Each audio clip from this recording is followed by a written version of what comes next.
Welcome to Jerry's Fish Room.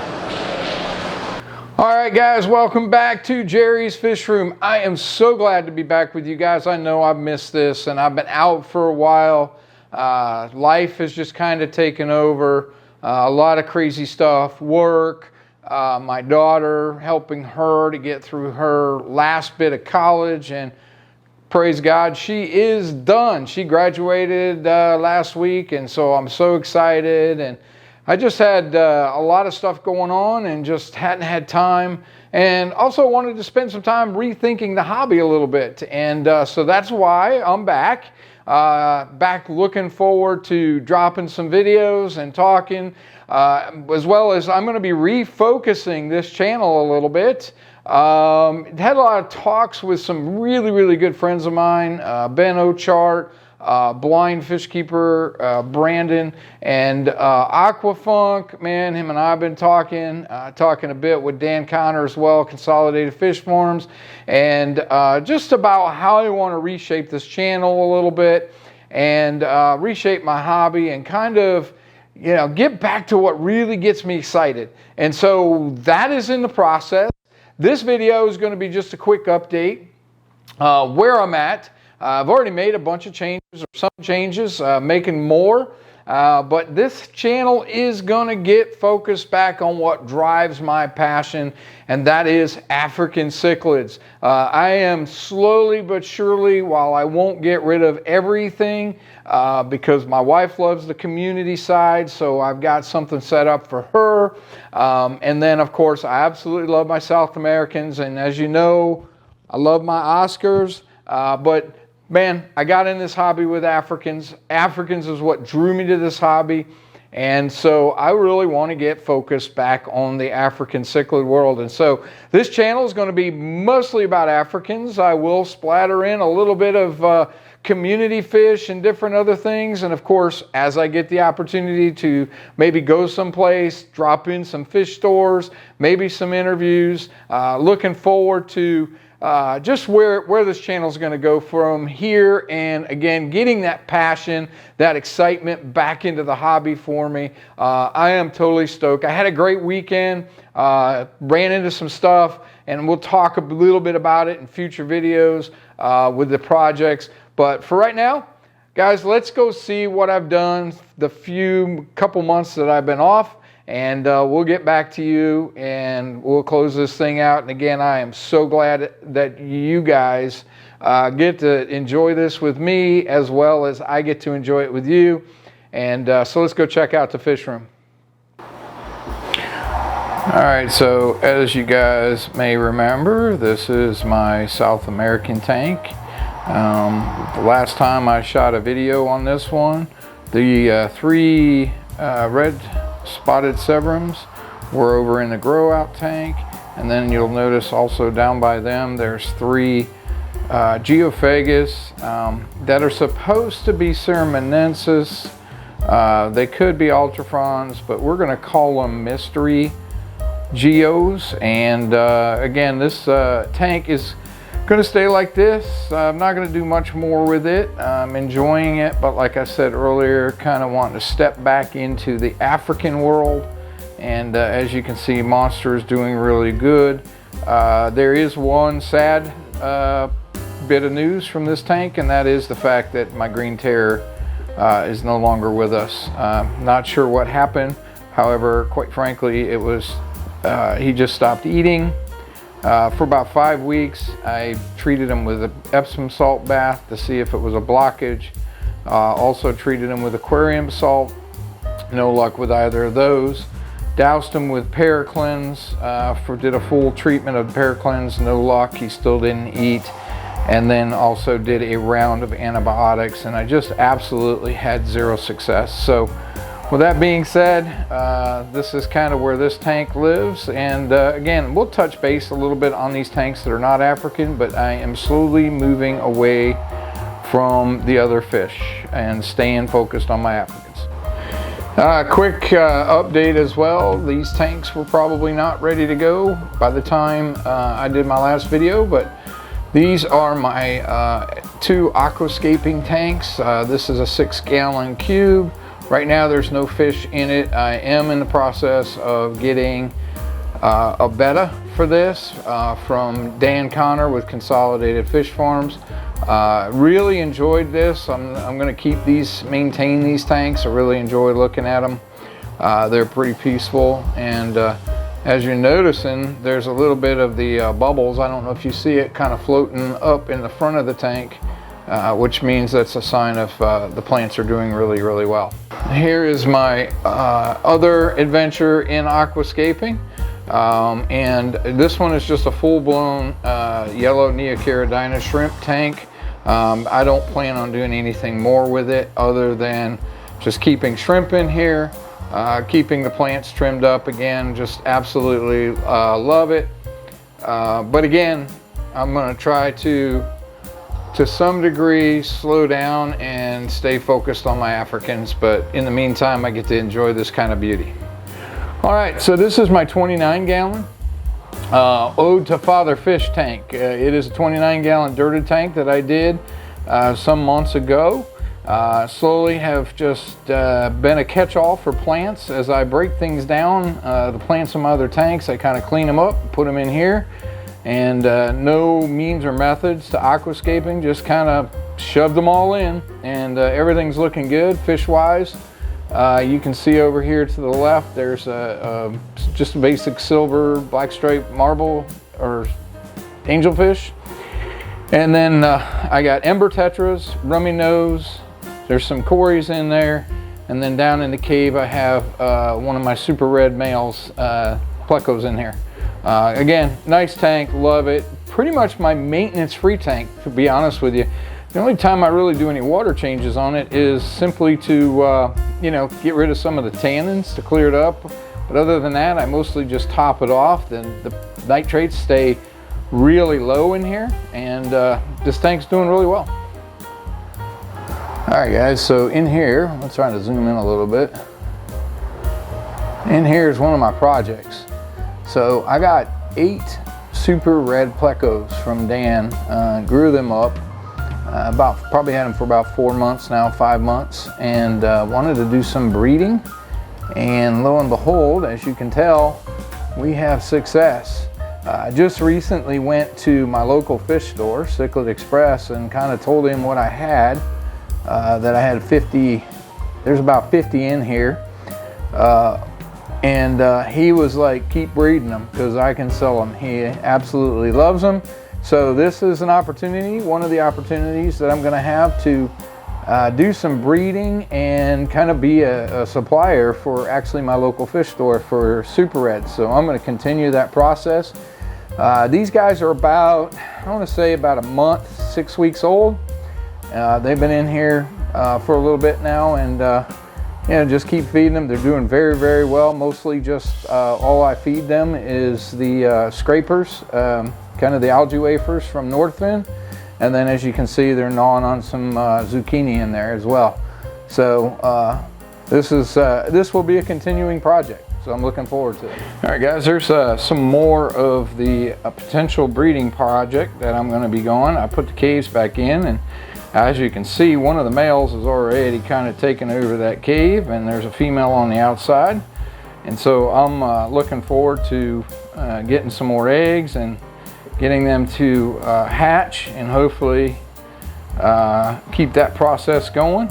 There's 5 of them left in here. I think I got 2 males and 3 females. Typically I want to do it the other way around. You usually want more males than females, but anyways, you know what? I don't care if one of them does it, then I'm in good shape. So, and then I'll keep a few of the babies and we'll grow those out. Also in this tank, this is my other 55-gallon tank, and this tank is set up to, it's got a breeding colony in it. And yes, the plecos are in the same tank as these Africans because they typically don't bother them, they leave them alone. This is a recent breeding project that literally I just got yesterday. I got 5 females and 1 male, and we'll talk more about them as this goes. But just as a quick update, this is the 55-gallon. Used to be a community tank and no longer is a community tank. It's now going to be my breeding tank for this species, and I will let you know a little bit more about this species in a later video. All right, down here is my 10-gallon guppy tank. Was going crazy with guppies. If you remember, I had them in the 29 and I had hundreds of them. I've given most of those over to Brian Fish Keeper. I've got a couple of babies, three or four babies I threw in here of the Super Red Plecos. You can see there on the cave. These guys are going to be going away, and they're going to go into a 28-gallon acrylic tank that I got from Glass Cages. Back when I picked up the 180-gallon tank, the wife absolutely loves these. She wants some color in the front room. So we're going to move these guys out, and then I'm going to clean it up a little bit, and I'm going to throw in some shell dwellers. I'm going to break up my colony in a little bit that I have going on and get that going and try to sell those as well. All right, guys, so here's my shell dwellers. I'm going to try to go in here a little bit. You can see a lot of the babies. There's probably upwards of 30 fish in this 20-gallon long. You know, counting the little baby fry. I started with 6. Just absolutely love it. When I started this tank, the sand was flat. There was nothing dug up. That big mound in the center that you see is actually a big piece of dragon stone in which they have totally encased with dirt. And they've moved the shells around the way they like them. I love these guys. I sit here, this tank is low on my stand, so a lot of nights I just come in here, I lay down on the floor and I just stare into this tank. I have to say that even though there's not a lot of color, there's a lot of character in these guys. And I really enjoy watching these fish. And so we're going to go ahead and continue this process. And like I said, I'm going to grab a few out of here and try to establish another little colony over in the 10-gallon. And then as I get overpopulated and they grow up, I'll work out a deal with my local fish store. I know one of the things that I talked to him about that is actually a benefit is when you can connect with a breeder, or when you can connect with a store like that and kind of breed locally. People love to buy local fish because they're used to your local water conditions. And also for him, for that owner who does breed, it frees him up a little bit as well, because he doesn't have to focus on maybe breeding this type of fish because he knows he can get it from somebody local. And so that's what I'm excited about doing. And so here is my shell dwellers, my multifasciitis, and we'll keep updating you. Again, shifting this room into Africans. All right, so here is the 28-gallon acrylic. I'm excited about it. It looks pretty bland right now. We just have some Galaxy Rasboras, or it'd be better known as pork chop Rasboras, and some neons, and I guess there's one single ember tetra. I guess that I caught out of that community tank. I thought I had moved all the embers into the 29, but there's one in there.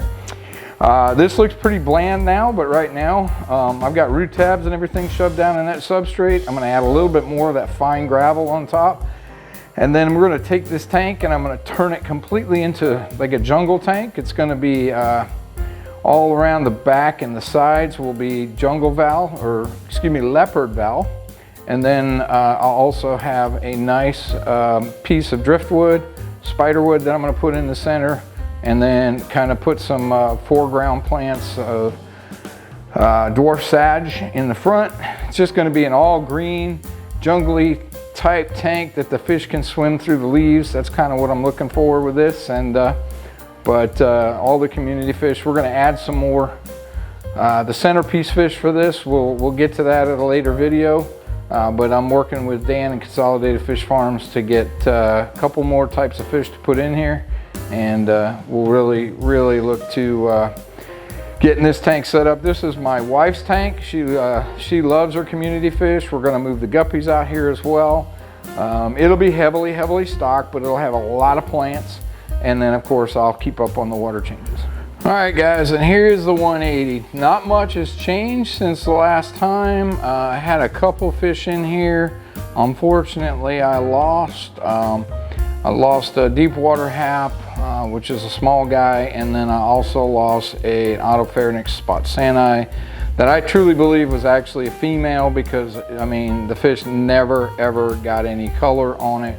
But this is my heart and soul. This is my bread and butter. This is what I love. These fish absolutely are what got me in the hobby. This is the reason why I'm staying in the hobby. I absolutely love these fish, and it is because of these fish that I want to get back to where I started with this hobby, and that is with these Africans. So I love it. You can tell. We'll do species profiles, but just wanted to give you a quick update on this tank to take a look at it. You know, I mean, man, that Starry Night is just rocking. My Venustus over there in the corner, he's pushing 8-9 inches. I mean, my Malawi trout, of course, he's going to get in there and show off. Just love it. You know, got a little battle going on. Maybe the Venustus has kind of dropped back in the pecking order, but you know, this is my dream. This is my heart and soul. This was the tank that my dad passing allowed me to buy, to remember him by, and so man, it's in my front room and I absolutely love it. All right guys, so there you have it. The fish room tour, the fish room update is complete, and again, I'm excited about where we're getting ready to go and what we're going to do, and just the channel in itself as I start really focusing down on the channel. You know, again, being in YouTube as well as trying to do a hobby, you know, it kind of wants to push you towards doing new projects all the time. However, the reality of it is that's not really feasible for most. It's definitely not feasible for me. I've invested a lot of money and time in what I've got. And so I'm going to work with what I have. I'm going to create content out of what I have, as well as doing some other research and things. And that's where we're going to go. And we're going to keep it African centralized for now. And but I'd love to hear from you if you got any ideas, topics, things you'd like for me to talk about. I know in the YouTube world, there's a lot of YouTubers out there and a lot of content's already been covered, but everybody has their own take on it. So that's what I hope to bring you through this channel, is my take on it, and I would love to hear from you. And so until we get together again on the next video, man, you know what's coming. I've waited 2 months to say it. Keep loving the fish, guys. We'll see you next week. God bless and have a great week.